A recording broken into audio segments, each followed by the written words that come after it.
What's up, guys? Coach John Wojo here with JW Fitness answering another question for you. What are your thoughts on using wrist straps for deadlifts?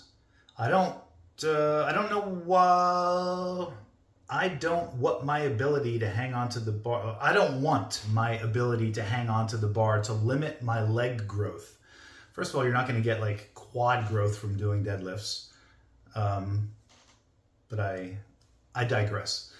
I can do alternating grips and that works well, but I'd like to give it a try. All right, so a couple things here. If you're doing just like regular conventional deadlifts or even sumo deadlifts, again, my feeling is that deadlifts, the deadlifting movement, because it's a heavy compound movement, is better used for strength. I don't think you're going to get like big, like hypertrophy your legs from doing deadlifts. That's going to come more from exercises that more target those movements. Like I've never done a set of deadlifts and like my quads were the limiting factor, or really maybe my hamstrings or glutes were the limiting factors. Usually like your lower back, your upper back is oftentimes the limiting factor. It's not like I ever get done doing a heavy set of deadlifts and like my quads are pumped and on fire, or my hamstrings are pumped full of blood. It doesn't get to that point. It's more of best treated as a strength movement.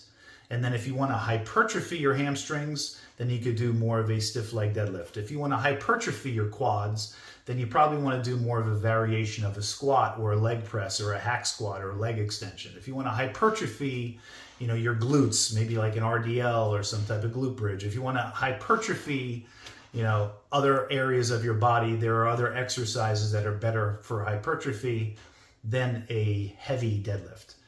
Having said all that, unless you're a power lifter, you do not need to force yourself to deadlift with a over-under grip or a switch grip, alternating grip.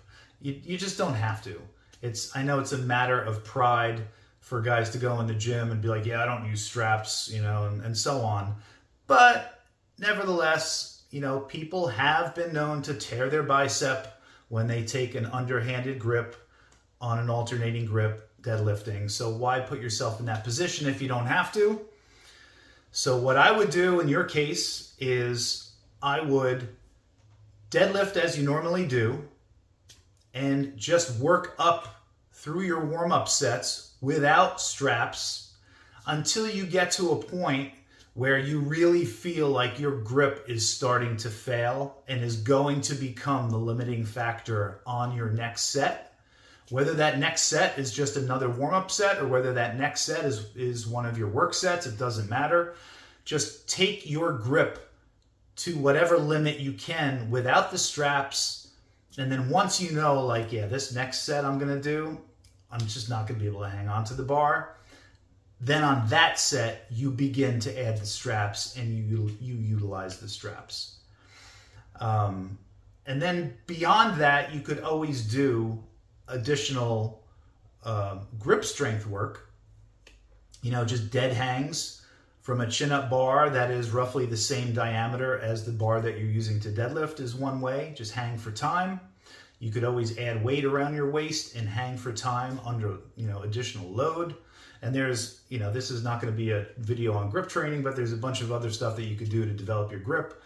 But if you want to stay specific, then you want to use, whenever possible, whenever you're doing any type of deadlifting movement, whether it's your actual deadlift movement or whether it's some variation of the deadlift movement like a stiff leg deadlift or an RDL or a rack pull or anything, always lift double overhand, thumbs around the bar, and take it to the limit that like, all right, on the next set, I'm just not going to be able to hang on to this. And only at that point do you add straps.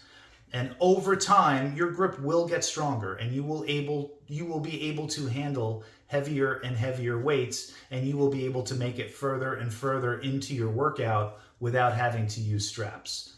However, nobody is going to be able to work up to their heaviest deadlifts without at some point either having to resort to a hook grip or an alternating grip or straps. Like nobody is pulling 1,000 pounds double overhand or something like that. Like that's just not happening. Those guys that you see that are lifting double overhand are using a hook grip. They're wrapping their thumbs around the bar and then wrapping their fingers around their thumbs, locking their hands onto the bar. And even at that, sometimes they lose their grip. So that's my advice to you. Guys, if you appreciate the content, like and subscribe to the channel, and I'll talk to you soon.